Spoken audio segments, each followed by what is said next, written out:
কি হলো স্যার?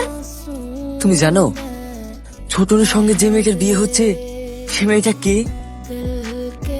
কে স্যার? ওটা আমার গার্লফ্রেন্ড। হ্যাঁ? হ্যাঁ, ওর আব্বু টাকার জন্য আমাদের সম্পর্কটা মেনে নেয়নি।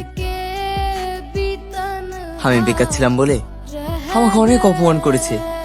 আমি গ্রাম থেকে শহরে এসেছি শুধু ওর জন্য। ও তুমি তাড়াতাড়ি ড্রাইভারকে গাড়ি রেডি করতে বলো, আমরা এই বিয়েতে অ্যাটেন্ড করব। Okay sir.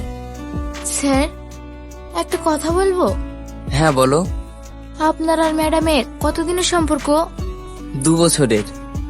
তাহলে আপনাকে না জানিয়ে উনি বিয়ে করছেন কেন? জানি না, হয়তো ওর আব্বু জোর করে বিয়ে দিয়ে দিচ্ছে। ও ড্রাইভার। হ্যাঁ স্যার, তাড়াতাড়ি চলো। Okay sir. হ্যাঁ, বিবাহ করতে রাজি।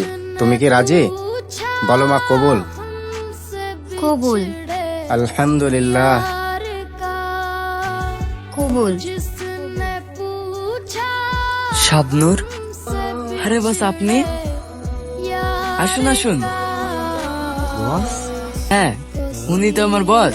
আমি ওনার কোম্পানিতে চাকরি করি।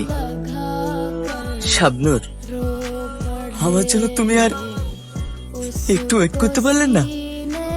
আমাদের ভালোবাসা কি এতটাই ঠুনকো ছিল?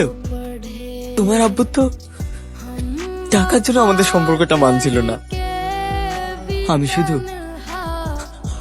তোমার জন্য টাকার পেছনে ছুটেছি।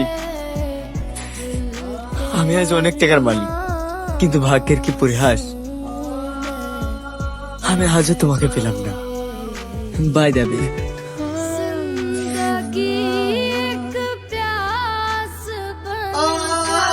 এই টাকাগুলো আমার তরফ থেকে তোমার বিয়ের উপহার।